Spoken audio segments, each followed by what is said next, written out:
Okay. Let's see. Is it running? Oh yeah, it's running. Alright. Good morning. How's everybody doing?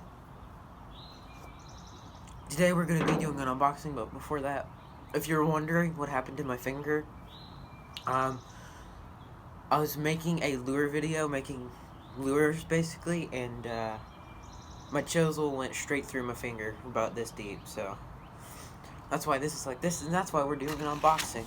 Today we have the Mondo kit, the Googan Squad Mondo kit. So let's open it up and see what's inside. Of course, as always, it's a box inside of a box. Oh crap, okay.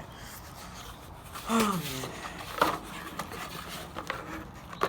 So first off, we have some hooks, which are very much needed. They are 3/0 hooks, which are actually good for pretty much any lure. Now next we have a little juicy finesse jig, which is awesome. I need a finesse jig. These are legit. It's in green pumpkin.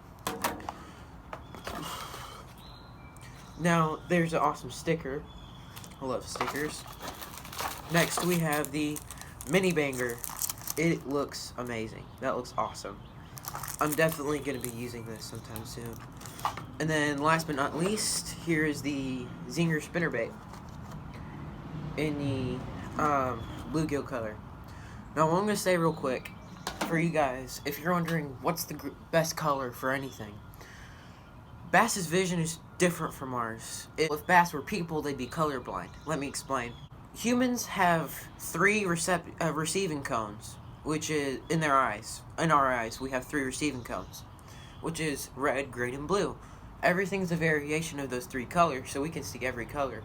Bass only have 2, red and green. They can see some blue, but it mostly looks gray to them. They can only see red and green. I mean, that's why green pumpkin works really well for everything, but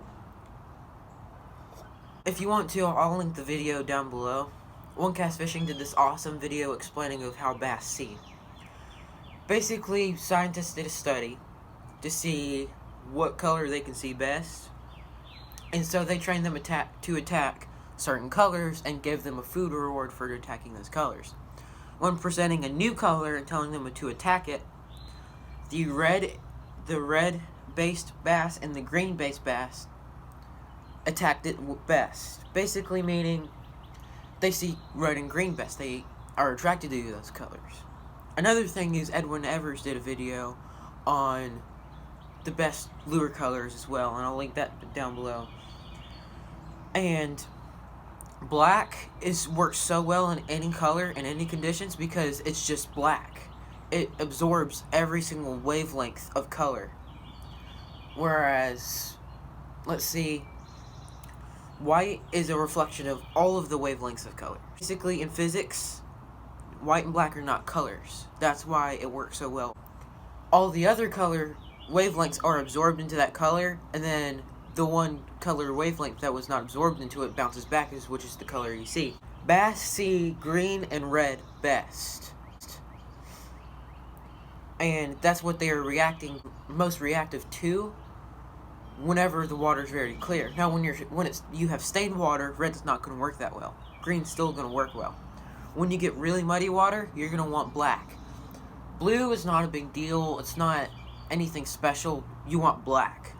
Black is best because it absorbs all colors at any depth. So you're going to be able to see it.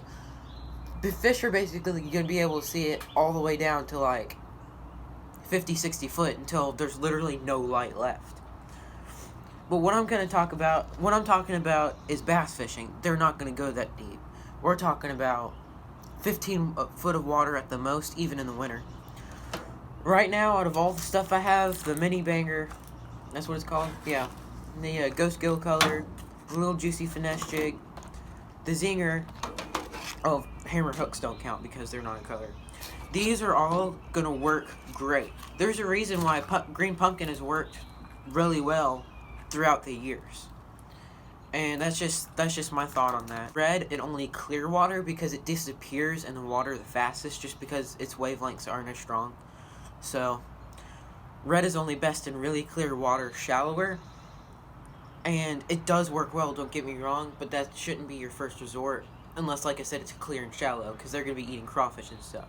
Also, while I have you guys here, a couple of pre-spawn tips, because it's not spawn yet, it's still too cold to be spawned.